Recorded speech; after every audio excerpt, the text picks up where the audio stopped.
देखिए, हम लोग पुलिस के बारे में बताना चाहते हैं। जब पुलिस आती है, जब जनता अपनी मांग रखती है, तब कोई नहीं आता कि हाँ ये क्यों बैठे हैं। जब जनता अपनी मांग करने की धरना करती है तो सब आ जाते हैं कि ये क्यों बैठे, ये क्यों आए अपनी मांग रखने के लिए। जब मजदूरों को काम करवाना होता है, सबसे पहले मजदूरों को बुलाया जाता है काम करवाने के लिए, लेकिन जब कोई सहूलत देनी होती है तो सबसे पीछे, सबसे लास्ट की कतार में होते हैं मजदूर। लेकिन आज हम लोग दलित हैं, हम लोग मजदूर हैं, इसीलिए हम लोग ये बोला जा रहा है कि आप लोग गए ही क्यों। अगर बड़े बड़े लीडर कर आते हैं तो उनके लिए कोई सवाल नहीं होता। बड़े बड़े गंदे काले कानून आते हैं, उनके लिए कोई जवाब नहीं, कोई सवाल नहीं करता कि ये क्यों आए हैं। आज मेरे लिए सवाल सारे ये कर रहे हैं कि आप क्यों गए, आप क्यों धरने में गए।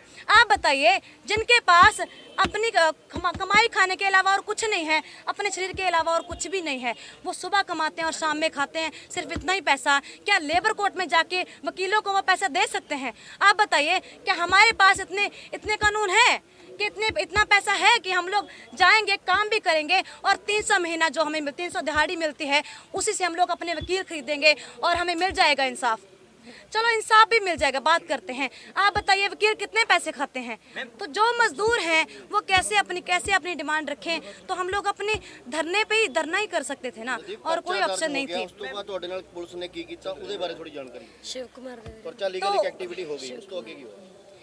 जिस दिन जब हमारे खिलाफ पर्चा दर्ज हुआ है, उस दिन जब मुझे पकड़ा गया है, क्योंकि एक बार पहले भी मेरे पे एफआईआर दर्ज की थी जबरन वसूली की, और उसका हमें कुछ नहीं पता था। जब न्यूज़पेपर में तो हमें पता चला, लेकिन 12 तारीख वाले दिन भी जब मारपीट हुई है, लाठीचार्ज किया गया है, उसमें हुआ है। ये नहीं बोल रही कि मैं एक ही तरफ से हुआ, दोनों तरफ से हुआ है। पुलिस ने फायरिंग भी की है, मजदूरों की तरफ से भी हुआ है। लेकिन जब मुझे पकड़ा गया है, मुझे मारा गया, थाने में, कुंडली थाने में मारा गया, सोनीपत भी मारा गया, और फिर मेरे पे एफआईआर दर्ज की गई, 307 की धारा दर्ज की गई है, जबरन वसूली की दर्ज बोल दिया गया है, हथियार छीन ले गई बोल दिया गया है, और पुलिस मुलाजिम पे हाथापाई बोल दिया गया है।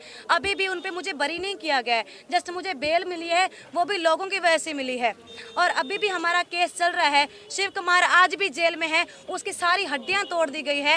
हालांकि उसका इतना रोल भी नहीं, वो उस दिन था भी नहीं, फिर भी उसको इतना मारा गया, उसकी सारी हड्डियां तोड़ दी गई है। उसके लिए अभी कोई भी नहीं बोल रहा। हम लोग ये बोलना चाहते हैं कि शिव कुमार के लिए भी बोलना चाहिए।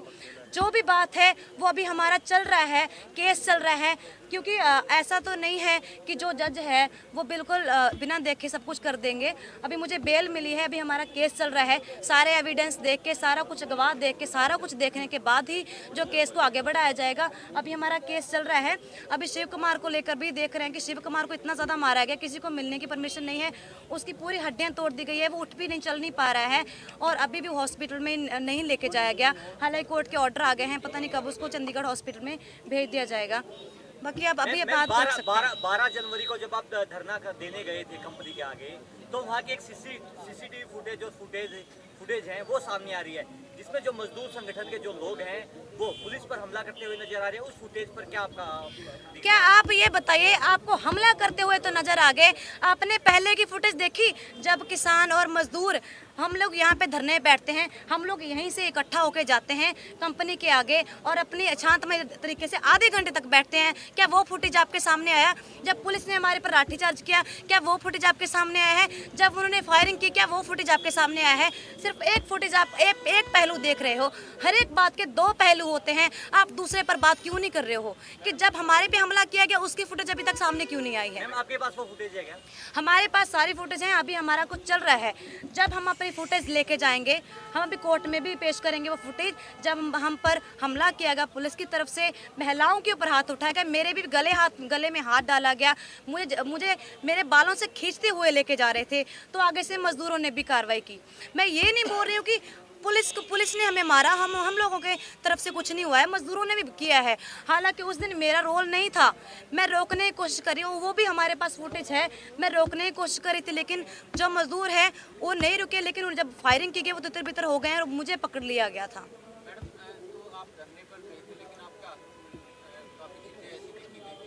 आप बताइए, एक भी फोटो मुझे अभी पेश कर दीजिए जो मेरे हाथ में कुछ हो। अभी तक कोर्ट के सामने एक भी फोटो नहीं आई, मेरे हाथ में कुछ है, आपके पास कैसे आ गया? आप मुझे अभी दिखा दीजिए, मैं मान लूंगी मेरे हाथ में कुछ होगा तो। और लगातार हम ये बोल रहे हैं, 28 दिसंबर को जब प्रोटेस्ट किया मजदूरों ने, ये बहुत पहले से चल रहा था।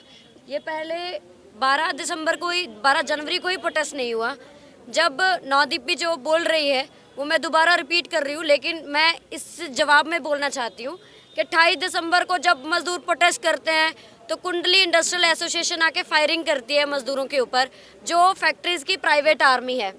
उसके लिए लगातार मजदूर अधिकार संगठन और शिव कुमार और नौदीप भी लगातार मांग कर रहे थे कि उनके ऊपर एफआईआर दर्ज की जाए। हम लोग आपको वो एविडेंस भी देंगे कि 28 दिसंबर को ही एफआईआर दर्ज करवाने के लिए एसपी सोनीपत को लेटर लिखा गया कि आप जो मजदूरों के ऊपर गोली चला रहे हैं उनके ऊपर कार्रवाई करो। लगातार आप इकट्ठा नहीं हो सकते, आप पर्चा बांट नहीं सकते, आप मजदूर यूनियन नहीं बना सकते। आप इसको समझने की कोशिश कीजिए कि जो ये मजदूर यूनियन है, जब बहुत बड़े लेवल पे जो एक्सप्लॉयटेशन हो रही है मजदूर संगठन मजदूरों की, उसके लिए आवाज़ उठा रहा है और इसके लिए कंपनी मालिकों को बहुत बड़ा नुकसान है। इसीलिए जो पुलिस है और कंपनी मालिक हैं, ये आपस में गठजोड़ करते हुए ये अटैक कर रहे हैं। आप एसएचओ की वीडियो देखिए, नौदीप बहुत सारी अभी फुटेज देख भी नहीं पाई है, लेकिन हम लोगों ने देखा कि एसएचओ क्या बोल रहा है। एसएचओ ये बोल रहा है कि ये मजदूर संगठन बनाने की कोशिश कर रहे हैं। तो आप बताइए कि मजदूर संगठन बनाना हमारे देश के अंदर कोई गुनाह है? यहाँ जो मजदूर जबरन वसूली बोला गया है, आप ये बताइए कि जो खुद एक कंपनी के अंदर मजदूर हैं, वो के बड़े बड़े मालिकों से जबरन वसूली कर सकते हैं? ये हमारे सवाल हैं, बेसिक सवाल हैं, जो 12 जनवरी के पहले भी, अब नॉर्मल भी अगर आप बात करेंगे, वो हमारे जायज़ सवाल है। आप हमें ये समझा दीजिए कि कोई भी एक जना कि जो एक मजदूर है वो मालिकों से, बाकी सारी कंपनियों से घूम घूम के जबरन वसूली करता हो।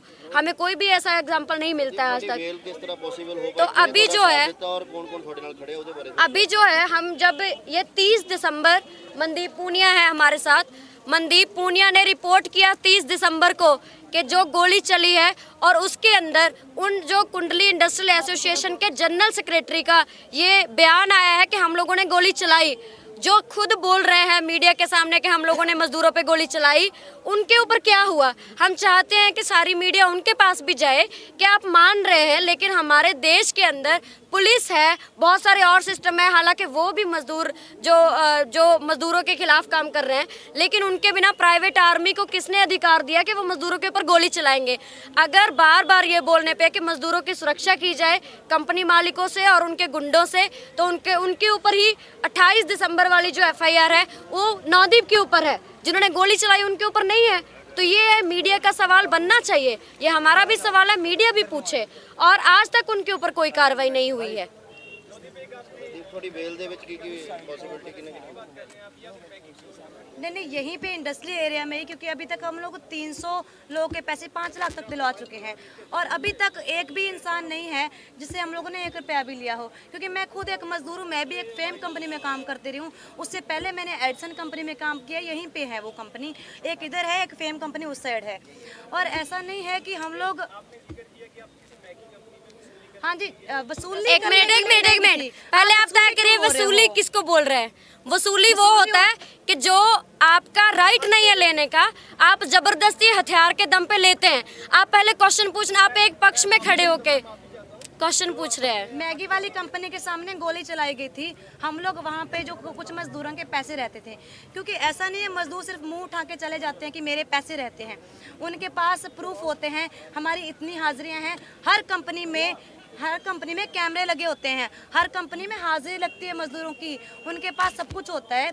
तो उसी आधार पर मजदूर हमारे पास आते थे, और वो दिन भी देखा जाता था किस दिन पे काम किया, किस दिन तक काम रहता था और किस दिन काम छोड़ा गया, सारा कुछ डिटेल लेके फिर हम लोग जाते थे। हम लोग ऐसे पागल नहीं है कि कोई भी आ जाए अगर मुंह उठा के हम किसी भी कंपनी में लड़ने चले जाएंगे, हम ऐसा नहीं है। हमारे पास हमारा स्पेशल रजिस्टर हुआ करता था, इसी जगह पे हम लोग, यही टेबल था और यहीं पे हमारा टेंट लगा हुआ था, और यहीं पे हम लोगों ने लिखा हुआ था स्पेशली कि जो भी कंपनी मालिक या ठेकेदार को पैसा नहीं देता तो हमारे पास आके बताइए, क्योंकि ये हमारा मजदूर संगठन है जो हम लोगों ने अभी अपने पैरों पे खड़े हो रहे थे।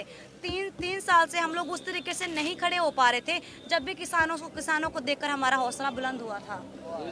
ਪੁੱਛਿਆ ਸੀ ਕਿ ਤੁਹਾਡੇ ਤੇ ਪੋਸੀਬਲ ਕਿੱਦਾਂ ਹੋਈ, ਉਹ ਤੁਹਾਡੇ ਉੱਤੇ ਬੈਠ ਕੇ ਕੁੱਟਮਾਰ ਹੋਈ, ਤੁਸੀਂ ਦੱਸ ਰਹੇ ਸੀ ਸਟੇਜ ਤੇ, ਉਹਦੇ ਬਾਰੇ ਥੋੜੀ ਜਾਣਕਾਰੀ। सिचुएशन ऐसी क्यों बन गई, मतलब सवाल ये है मेरा ऐसे हालात कैसे होता है? हर जगह लोग प्रदर्शन करते हैं, अपनी बात कहने का अधिकार है। सिचुएशन ऐसी क्यों बन गई या बना दी गई? वजह क्या? ये तो जनरली आप सोचिए।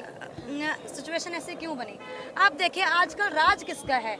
अमीर लोगों का है, पैसे वाले का है। कानून किसके लिए? पैसे वाले लोगों के लिए है। तो जो कंपनी मालिक है वो करोड़पति हैं। जैसे मान लो आज हम लोगों ने 300 लोगों का पैसा दिलाया है। आप देखिए लॉकडाउन में हजारों नहीं लाखों करोड़ों लोगों का जो पैसा रुका हुआ था। तो अगर आज 300 लोगों का पैसा मिलता है, कल कितने मजदूर खड़े होंगे पैसे के लिए? तो उनको क्या है, लाख रुपए, 2 लाख रुपए, 3 लाख रुपए दे के पुलिस खरीद ली जाती है। तो वो तो ऐसा करेंगे ही। आज पैसा देकर किसी को भी खरीदा जा सकता है। पैसे के दम पे सब कुछ चलता है, लेकिन आम जनता की आवाज उठाने वाला कोई नहीं होता, दलितों की आवाज उठाने वाला कोई नहीं होता। आज मैं दलित लड़की हूँ, इसीलिए मुझे बोला जा रहा है कि इसने गलत किया है। महिलाओं को तो वैसे ही बोलने का राइट नहीं दिया जाता, मजदूरों को तो वैसे भी लास्ट लाइन में खड़ा किया जाता है। गटर साफ करने हो, कंपनी में काम करना हो, खेत में काम करना हो, कहीं पे भी काम करना हो, मजदूर फर्स्ट में आता है। पहली लाइन पे मजदूर खड़ा होता है। लेकिन जब सहूलतें देने की बात आती है, मजदूर तो पीछे चला जाता है। तो आप देख लीजिए वो हालात कैसे पैदा हो गए। बार गोली चलाने की बात कही गई आपके द्वारा, लेकिन हम ये जानना चाह रहे हैं कि गोली पुलिस के द्वारा चलाई गई या सिर्फ फैक्ट्री मालिकों के द्वारा पहले गोली चलाई किसने है? जब मैगी कंपनी के सामने 12 तारीख से पहले की बात है, 28 दिसंबर। वो 28 दिसंबर की बात है, जब क्विक रिस्पांस टीम ने खुद गोली चलाई थी, जो खुद माने भी है। टीम पूछ रहे हैं हम, किसकी पुलिस की थी या सिर्फ फैक्ट्री? वो देखो फैक्ट्री इंडस्ट्रीज मालिकों की है वो। प्राइवेट आर्मी है एक तरीके से, जो मतलब खुद उनका स्टेटमेंट है। आप कारवा की रिपोर्ट देखिए, उसमें वो बोल रहे हैं कि हम लोगों ने इसीलिए ये टीम बनाई है ताकि कोई उग्र प्रदर्शन ना कर पाए। अभी उग्र प्रदर्शन को रोकने का किसका राइट है? या उग्र प्रदर्शन जिसको वो बोल रहे हैं वो कौन डिसाइड करेगा कि उग्र प्रदर्शन है? यहाँ पे पुलिस है या बहुत सारा प्रशासन है, और वो जो प्राइवेट आर्मी है, जो इंडस्ट्रीज की, उनका कोई राइट नहीं है किसी प्रदर्शन के ऊपर हिंसा करने का। ये ऑथराइज्ड है गोली के पास है? नहीं ਤੁਸੀਂ ਕੋਈ ਕੰਪਲੇਂਟ ਕੀਤੀ ਉਹਨਾਂ ਦੇ ਖਿਲਾਫ ਜਾਂ हाँ जी, ਕੋਈ ਉਹਨਾਂ ਦੇ कंप्लेन ਖਿਲਾਫ करने की हम मामला लोगों ने दर्ज कोशिश होया की कि थी। असला ਜਿਹੜਾ ਅਸੀਂ ਤਾਂ ਵਾਰ-ਵਾਰ ਇਹ ਕਹਿ ਰਹੇ हैं। देखो जी, जब हम लोगों ने कंप्लेन असला लाइसेंस्ड है या केड़ा ये वो आप उनसे पूछिए जाके please। हमें कैसे हम पता चाहते होगा? हैं कि इसका जैसे देखिए, इन्वेस्टिगेशन हो, कंप्लेंट की इसमें हमारा उन्होंने मीडिया गोली साथ चलाई। दे। हमें ये नहीं पता उन्होंने गोली चलाई वो लाइसेंस का असला था, वो कैसा असला था। हमें ये पता है कि उन पे हम पर गोली चलाई। हम उसी दिन कुंडली थाने में जाते हैं मार्च करते हुए। यहाँ पे बहुत सारे किसान हैं जो गवाह हैं उस चीज़ के। हम लोग मार्च करते हुए कुंडली थाने में गए, आधे घंटे तक हम लोग यहाँ पे बैठे रहे कि उन पर गोली, जिन्होंने गोली चलाई, उन पर FIR दर्ज की जाए। गोली वो लगी भी किसी को या हवाई फायर? हवाई फायर किया गया था, लेकिन गोली लगी नहीं है, लेकिन गोली तो चलाई गई ना। देखिए यहाँ पे गोली चला दे, हमें किसी को लगे ना, लेकिन वो ऐसा तो नहीं है कि चलो हवाई फायर तो छोड़ दिया जाए। नौदीप जी, फिर 12 तारीख को भी गोली चली है? बात कर रहे हैं आप? नहीं, पुलिस उससे के द्वारा पहले चली। किया 28 तारीख की बात। नहीं, 12 तारीख को भी गोली चली, आप कह रहे हैं गोली 12 तारीख को पुलिस के द्वारा चलाई गई थी, हवाई फायरिंग की गई थी। वो एक नहीं 6-7 गोलियां चलाई गई थी ऊपर को। वो क्या हालात हाँ है जी। कि पुलिस को गोली चलानी पड़ी थी वहाँ पे? देखिए, मजदूरों की तरफ से पहल हुई या फिर पुलिस की तरफ से? ऐसे सबसे क्या माहौल पहले बिगड़ा? पुलिस की तरफ से पहल हुई। हम इतने पागल नहीं कि कोई भी किसी को मारने चल देगा। आप देखिए, नहीं है। मैं यही बोल रही हूँ। अगर पुलिस ने फायर किया तो कुछ ना कुछ तो हालात आप ये भी तो देखिए ना, जब पुलिस आके लाठीचार्ज करती है, जब महिलाओं को मारना शुरू करती है, जब मेरे बाल घसीटते हुए पकड़ के ले जा रहे हैं, उनके साथ कोई महिला कांस्टेबल नहीं थी, तब कोई सवाल नहीं कर रहा। और जब उन्होंने फायरिंग की, जब मजदूरों ने भी आगे से मारना शुरू किया है, मैं ये नहीं बोल रही मजदूरों ने मारा नहीं है, मजदूरों ने मारा, लेकिन उसमें मैं शामिल नहीं थी। मुझे जैसे बालों से पकड़ खींचा जा रहा था और मुझे छुड़ाने के लिए उन्होंने मारा है। वो फुटेज आपके सामने क्यों नहीं आई है? की बात नहीं कर रहे हैं मैम। वहाँ पे मौजूद थे आप? वहाँ पे मौजूद? मैं वहाँ पे मौजूद थी, लेकिन मुझे तभी पकड़ लिया गया था। फुटेज की बात नहीं कर रहे हैं। अगर पुलिस ने गलत किया है तो हमारा काम आपकी उसके खबर बाद चलाना, हवाई खबर फायरिंग चलाते इसलिए हैं। की गई थी कि लेकिन हम ये जानना चाह रहे हैं कि मौजूद थी उस दिन। हाँ, वो कौन है? वो कंफ्यूजन है। देखो जी, उस दिन ऐसा नहीं कि एक ही लड़की थी, जैसे मैं ही लड़की थी। आप देख सकते हो कि उस दिन मेरे कौन से कपड़े पहने थे, मैं कैसी दिख रही हूँ। और आज भी आप देख रहे हो, वो वीडियो भी देखिए, क्योंकि एक महिला नहीं थी, मुझे बालों से पकड़ घसीटते हुए लेके जा रहे थे, तो लोगों ने हमला किया है। आप नहीं हम मैं आपको थी वहीं पे। हम आपको एक वीडियो शेयर हम अभी करेंगे। आपको वीडियो शेयर हम करेंगे आपको उस दिन। एक वीडियो शेयर अभी शेयर करेंगे। करेंगे, इसके जिसमें बाद प्रेस मैं अलग से स्टेटमेंट खड़ी हुई के हूँ। साथ वीडियो आपके शेयर करेंगे जिसमें नौदीप है। चलिए, last में। लेकिन बात सिर्फ नौदीप की नहीं करने के लिए जो है, संयुक्त बात सिर्फ नौदीप की नहीं है। बात ये है कि मजदूर क्या वहाँ पे पुलिस पे हमला करने गए थे? पहली बात, अगर इरादा कत्ल का केस है तो कोई रीजन, मतलब वो भी कोई रीजन बनाएगा कि क्यों हम उस पे हमला किया, क्या इरादा है। तो वहाँ पे जब इतने लंबे टाइम से मजदूरों को मार पीट के भगा दिया जाता है, उनके लीडर को आके पकड़ के घसीटा जाता है, उनको बालों से घसीटा जाता है, उनको उठाने की कोशिश की जाती है, तो मजदूरों अपना मतलब वहाँ पे रेजिस्ट किया मजदूरों ने। इससे कोई भी इनकार नहीं किया। आज तक हम लोगों ने इनकार नहीं किया कि वहाँ पे मजदूरों के पास क्या था, उनके पास हथियार थे, उनके पास जो वो थे, जो झंडे थे उनके पास, और उनके पास और कोई रास्ता नहीं है। हमेशा आपको मार के भगा दिया जाता है, ना तो आपका जो कोई और सुरक्षा है, ना ही पुलिस जिसकी जिम्मेदारी है हर नागरिक को सुरक्षा देने की, ना ही वो सुरक्षा कर रही है। तो आपके पास कौन सा रास्ता रह जाता है। इवन के संविधान भी हमें ये हक देता है कि अगर आपको कोई बिना मतलब इस तरीके से अटैक करेगा, मतलब आपके ऊपर तो कोई, आप लीगल लड़ाई लड़ो ना, हमारे पे FIR करो, हमें अरेस्ट करो, अगर हम कुछ गलत है इन्वेस्टिगेशन करो। लेकिन वहाँ पे किस रीज़न से वहाँ पे गोली चलाती है प्राइवेट आर्मी, फिर पुलिस भी फायरिंग करती है और उनके लीडर्स को ऐसे बालों से घसीट के अगर लेके जाएगा तो क्या वहाँ पे माहौल नहीं बनेगा। तो बात ये है कि ऐसी सिचुएशन क्यों बनी, उसका सारा क्या रीज़न जो है वो मजदूर हैं, उसका कुछ ना कुछ तो जो जिम्मेदारी है पुलिस के ऊपर भी बनती है। तो क्यों ऐसा बना। लगातार ऐसी घटनाएं होती आ रही हैं जिस पे मजदूर बोल रहे हैं कि आप इस पे कोई कार्रवाई करो। जब कार्रवाई नहीं होती है तो 12 जनवरी को ये इंसिडेंट होता है, उनके फिर ऊपर FIR कर दी जाती है। FIR जब नवदीप तब जेल में थी और हमें ये नहीं पता था कि 28 दिसंबर को भी उसके ऊपर FIR है। हमें ये सिर्फ इन्फॉर्मेशन थी कि 28 दिसंबर को हम मांग कर रहे थे, मजदूर अधिकार संगठन मांग कर रहा था कि जिन्होंने गोली चलाई मजदूरों पे उनके ऊपर FIR की जाए। जब बेल रिजेक्ट हुई, FIR नंबर 25 पे बेल रिजेक्ट हुई सेशन कोर्ट सोनीपत के अंदर, जब उन्होंने ग्राउंड बताया कि ये तो हैबिचुअल ऑफेंडर है, तो उसमें जब ग्राउंड देखा तो 28 दिसंबर को भी इन्हीं के ऊपर FIR है। उसका तो किसी को पता तक नहीं था कि FIR भी है जो उस पे। तो तीन FIR दर्ज हुई है। 28, 11 और 12 को FIR दर्ज हुई है आप पर। 3 FIR दर्ज हुई है 28, 11 और 12 जी 28 और 12 को। 28 दिसंबर को एक FIR है जिसमें 384 लगाया गया और बाकी धाराएं लगाई गई। और जो 12 जनवरी को घटना हुई उसमें एक ही इंसिडेंट की 2 FIR दर्ज की गई। उसमें मतलब आप ये देख लीजिए कि लीगल में भी ये है कि आप एक ही इंसिडेंट का 2 FIR नहीं हो सकता, कंसीडर नहीं कर सकती है पुलिस। लेकिन एक ही इंसिडेंट की 2 FIR करके अलग अलग धाराएं लगाई गई ताकि उनकी बेल ना हो और ये लोग मजदूरों के अंदर एक सहम पैदा हो ताकि वो प्रोटेस्ट करने का उनके अंदर हिम्मत ना हो। और ये एक बहुत बड़ा ये चीज़ है कि जब 1 दिसंबर को 2000 मजदूरों को लेके मजदूर अधिकार संगठन ने किसानों की स्टेज तक मार्च किया और ये जताया कि जो किसानों की लड़ाई है उसमें मजदूर भी साथ में है। और उसको ये डर है एक तरीके से कि जो मजदूर और किसान की यूनिटी है उसको तोड़ने के लिए भी ये जो है अटैक किया गया। लगातार 28 दिसंबर को इनके ऊपर FIR होगी। उसके बाद इंसिडेंट तो जो ये बना रहे हैं मेन इंसिडेंट वो तो 12 जनवरी का बोल रहे हैं पुलिस। निकालने में सहायता किसने की नवदीप जी सबसे ज्यादा? देखिए जो हमारे वकील हैं AS चीमा जी, RS चीमा जी, जो रविंदर सिंह बैंस है, श्रोमणी कमेटी है, जो जितने भी किसान जो संगठन है, मजदूर संगठन है, सबकी सहायता रही है इसमें।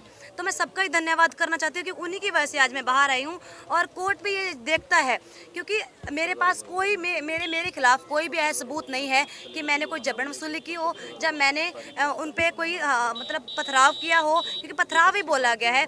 ये भी बोला कि मैंने हथियार से उन पर हमला किया। कोई भी ऐसा सबूत नहीं मिला जिसमें मैं हूँ, जिसमें मैं शामिल हूँ और मैं मारती हुई नजर आ रही हूँ। इसी वजह से आज मुझे बेल मिली है। लेकिन ये मामला चल रहा है, हम आपके सामने भी वो फुटेज लेके आएंगे और वो सारा कुछ देंगे आपको। आज ही आपको जो राजवीर से कांटेक्ट कर लीजिए, राजवीर आपको देंगे, सारा कुछ देंगे। क्योंकि आज मैं अभी बाहर आई हूँ, मैं रात को 12 मेरी इतनी तबीयत खराब थी कि मैं बहुत मुश्किल से यहाँ पे पहुँच पाई हूँ। पुलिस ने आपको टॉर्चर किया मैम, ये न्यूज़ आई है। जी जी जी ह्यूमर है मैम ये। नहीं ਤੁਸੀਂ ਖੁਦ ਮੰਚ ਤੇ ਬੋਲ ਕੇ ਆ ਕਿ ਮੇਰੇ ਉੱਤੇ ਬੈਠ ਕੇ ਮੇਰੀ ਕੁੱਟਮਾਰ थोड़ी जानकारी सर।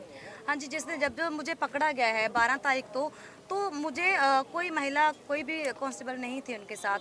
तो मुझे बालों से घसीटते हुए पकड़ के मुझे 4 पुलिस भाई मैंने नीचे गिरा के, पहले तो उन्होंने बहुत ज़्यादा मारा, लेकिन जब उनको पता चला कि बाकी उनके लोग हैं तो वहाँ पर मुझे एक गाड़ी में ले जाकर एक इंडस्ट्री एरिया के बिल्कुल पीछे जाकर सुनसान रास्ते पे खड़ी करके चारों तरफ से गाड़ी खोल दी गई। और मुझे नहीं पता जिनकी वर्दी पहनी भी हुई थी, जिनकी वर्दी नहीं पहनी हुई थी, चारों तरफ से मुझे थप्पड़ मारे। कोई मेरे बाल खींच रहा था, एक ने पीछे से मेरे बाल खींचे, एक ने मारना शुरू किया। फिर जब वहाँ पे कुछ मजदूर खड़े हुए थे, पता नहीं वो वीडियो बना रहे थे, क्या कर रहे थे। फिर उन लोगों ने इसी डर से कि भाई यहाँ पे किसी ने को पता चल जाएगा, क्योंकि महिला कांस्टेबल कोई नहीं थी। फिर मुझे कुंडली थाने में लेके आया गया। फिर कुंडली थाने में मुझे मतलब 10 नंबर कमरा है, शायद फर्स्ट कमरा है, वहाँ पे मुझे ले जाकर बहुत बुरे तरीके से मारा गया है और मुझे बाल पकड़ के घसीटते हुए लेके गया। मुझे बहुत गंदी गंदी गालियाँ दी गई। फिर मुझे जब मार रहे थे तब कुछ मजदूर आते हैं गेट पे रिहाई की मांग करने के लिए, तो जो पुलिस है उनको खदेड़ने के लिए लाठीचार्ज करते। जब पीछे हो जाते हैं तो मुझे एक छोटी गाड़ी में डालकर, वो बड़ी गाड़ी आगे रख दी जाती है, छोटी गाड़ी के में डालकर वो कच्चे रास्ते से मुझे इधर लेके आया जाता है, क्योंकि ये पूरा रास्ता बंद था किसानों की वजह से। तो मुझे कच्चे रास्ते से मुझे सोनीपत लेके आया जाता है। तो रात का टाइम था, तो मुझे कुंडली सोनीपत का एक थाना था, 2 थाने हैं, मुझे इतना नहीं एग्जैक्ट पता है कि कौन सा थाना था, पता नहीं, क्योंकि मैं रात का टाइम था। और फिर मुझे ऊपर बैठ गए 2 पुलिस वाले और मुझे ज़बरदस्ती बोल रहे कि साइन कर। मेरे पास कोई ऑप्शन नहीं, मुझे साइन करने के लिए बोला गया। बहुत सारे जो उनके पास प्लेन कागज़ थे और बहुत सारे कागज़ थे, मुझे साइन करने के लिए बोला गया। और एक जने ने मेरे बाल पकड़े, एक जने मेरे पेन दिया हाथ में और मुझे बोला गया ऊपर बैठ के कि साइन कर ज़बरदस्ती। और मेरे पास कोई ऑप्शन नहीं था, मुझे साइन करने पड़े, ज़बरदस्ती साइन करवाए गए और मुझे बहुत बुरे तरीके से मारा गया था। मैं चल नहीं पा रही थी अच्छे तरीके से और मुझे हॉस्पिटल में जब लेके जाया गया, मेरा कोई मेडिकल नहीं हुआ गया। हालाँकि ये साबित किया जा रहा है कि मैंने अपनी मर्जी से मेडिकल रोका है। हालांकि ऐसा कुछ भी नहीं हुआ था उस दिन। मैं इतनी बुरी तरीके से थी कि मैं चल नहीं पा रही थी अच्छे तरीके से।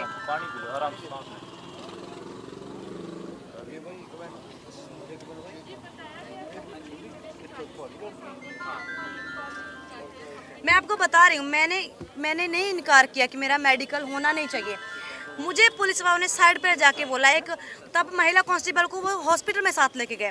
मुझे बोला गया, उनका सवाल है कि मैजिस्ट्रेट के सामने नौदीप ने नहीं बोला कि मेरे पे टॉर्चर किया गया। उसका ऐसा बिल्कुल नहीं हुआ है।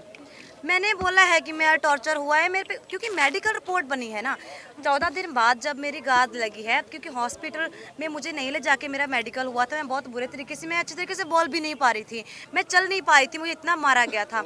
तो जब मेरा 14 दिन बाद मेडिकल हुआ, जब मेरे कोर्ट से ऑर्डर हुए, फिर मुझे जहाँ सोनीपत दोबारा लेके आ गया, मेरा मेडिकल हुआ, उसमें पूरे निशान पाए गए हैं। तो मेडिकल अभी सामने आया है कोर्ट के सामने। तो मेरा जो, चलो मैंने तो बोल दिया होगा, आपको ऐसा लग रहा है, लेकिन मैंने ऐसा नहीं बोला है। अभी मेरे बयान होने बाकी हैं। अभी मैं जेल से बाहर आई हूँ, मुझे किसी को मिलने का मौका नहीं मिला है। और कोर्ट में जब मुझे लेके गए, जब मुझे जेल से जाने से पहले लेके गए हैं, मुझे सिर्फ इतना बोला कि आपने पुलिस पे हाथ उठाया, आपने कोई FIR दर्ज नहीं करवाई, आपने ये नहीं किया, आपने वो नहीं किया। मैं कहा नहीं सर, हम लोगों ने किया था, हम लोगों ने SP को लेटर लिखा, पता नहीं पुलिस वालों ने क्या बोला क्या नहीं। फिर मुझे जेल में डाल दिया गया। उसके बाद मुझे किसी को भी मिलने नहीं दिया गया था। मेरे घर वाले मुझे सिर्फ 2 बार मिल गए, किसी को मिलने की नहीं दिया गया था, कोई भी मिल नहीं पा रहा था। तो मैंने किसके सामने बोल दिया। जब नौदीप को अरेस्ट किया गया उसी शाम को कोर्ट में, मतलब इनके तहत के कोर्ट में प्रोड्यूस किया गया है, लेकिन जब मैं 13 जनवरी को उसको जेल में मिली हूँ तो उसको पता ही नहीं था कि मैजिस्ट्रेट कहाँ पे था, कौन था। आप जब बताएंगे कि मैं मैजिस्ट्रेट हूँ, आप मेरे सामने बयान दर्ज करवा सकते हैं, तभी कोई इंसान बयान दर्ज करवा सकता है। और सोनीपत के अंदर बहुत सारे एडवोकेट भी ये बता सकते हैं कि यही होता है कि गाड़ी में बैठा दिया जाता है पीछे, और घर में रात को मैजिस्ट्रेट के सामने पेशी हुई है जो पेपर्स में है, तो उसमें गाड़ी में बिठाए रखते हैं और अंदर से साइन करवा के जेल भेज दिया जाता है। और हमें यही है कि जब उनको, नौदीप को पता ही नहीं कि मैजिस्ट्रेट कौन था आज तक, तो फिर उनको पेशी हुई भी है नहीं हुई, इस पे भी डाउट है। सिर्फ पेपर वाला कार्रवाई करके उसको जेल में भेज दिया गया है।